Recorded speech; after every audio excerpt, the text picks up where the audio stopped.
I'll have to try that. Yeah. That's like the all else fails. It used to not do that, but with this version of Ubuntu or MySQL, It just says like local user permission. okay.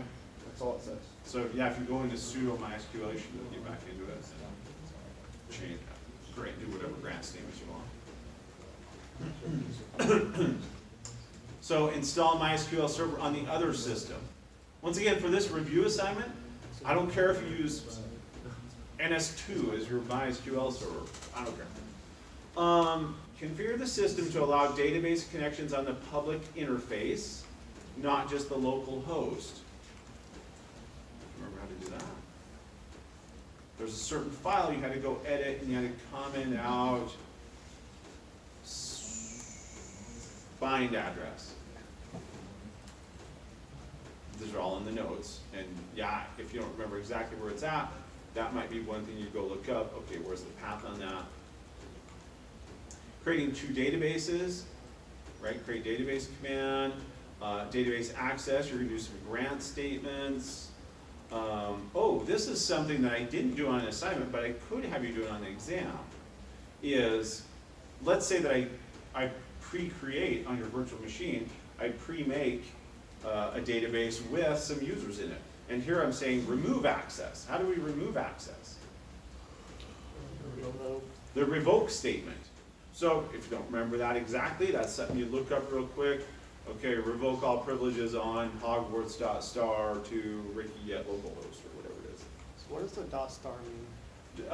So Hogwarts.stars, Hogwarts is the database name, star means all the tables. You could use some fine-grained, if you wanted to just grant access to a table within there, say grant all privileges on Hogwarts.spells, so they just have access to the spells table in that database.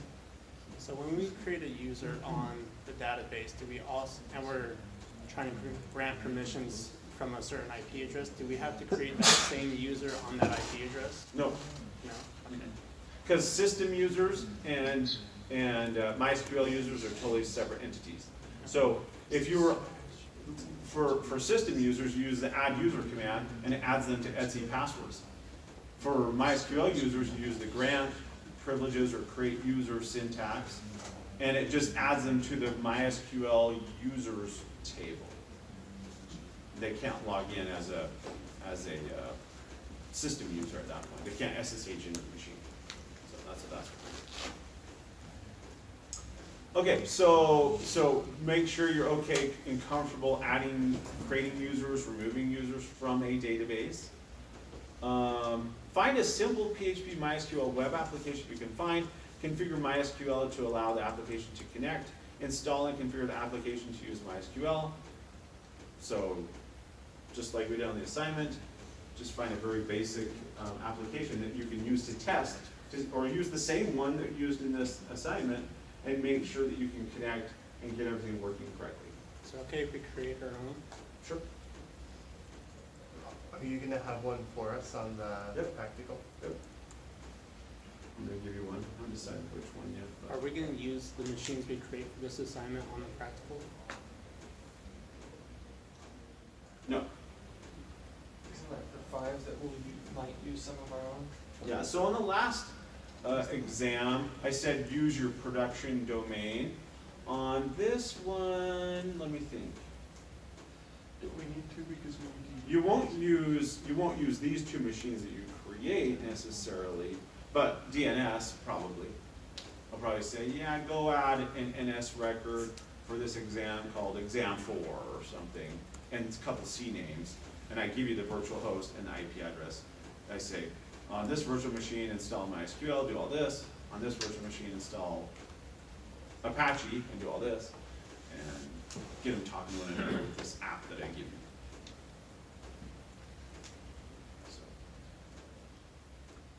out of those topics, any of that you'd like me to review? Yeah. I was trying to do the secure assignment and Let's Encrypt wasn't it working for me? What is your top level domain name? Tech. I know someone else. It worked great. Really? So, what do you think? Cause I got to work with the tech already. So, let's encrypt, there could be. So one of the things that Let's Encrypt does is it tries to do a reverse, is it reverse DNS lookup? I don't know if it's, it does a DNS lookup of some sort. I can't remember if it's reverse or a forward lookup. And so that's the first thing it does. So if there's some sort of mismatch there, it'll fail. And then it seems like it tries to create a temporary file in the document root of the site that you're trying to encrypt. So it possibly could be a permissions issue. The other thing, you just ran the Let's Encrypt command, I tried Let's Encrypt and then I did the, certbot minus D Apache or whatever. yeah, dash Apache with the certbot. Oh, yeah, that was the other thing I was gonna try.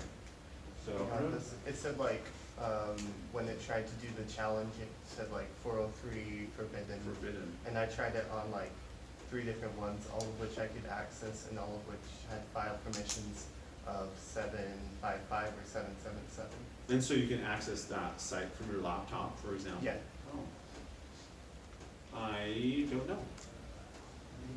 Mine, I had an issue kind of like that, and it was in the bar, or NCB bar lib or something, in one of those core Let's Encrypt. So make sure that that specific file for Let's, or the directory for Let's Encrypt has the right permissions. Oh, 'Cause some of, okay. yeah, because that's what mine was. Anyone else? I know someone else maybe had that issue. I was helping somebody, maybe that was Alicia, I don't remember. What assignment is that? The encrypted website assignment.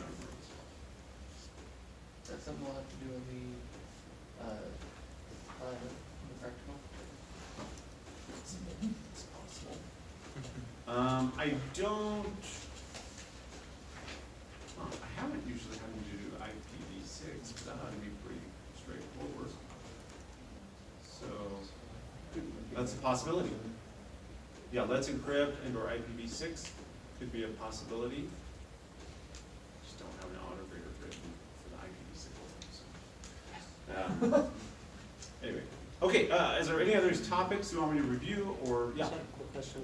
So when we're trying to enable PHP scripts to access MySQL, and we have to install like a PHP dash MySQL, are we using PHP 7.2 or should we just use the default? So if you do PHP-MySQL, it should give you the most current version, which I believe is PHP 7.2. So you can do either or. It should install the exact same thing. Anyone else have a question? Yeah. On review 3, my score went from 10 to a 2. It was probably after I ran my autograder. Did some additional checks. But I also could have fat fingered something very easily as well. So, and once I was saying that I didn't really have an autograder until you guys were taking the test.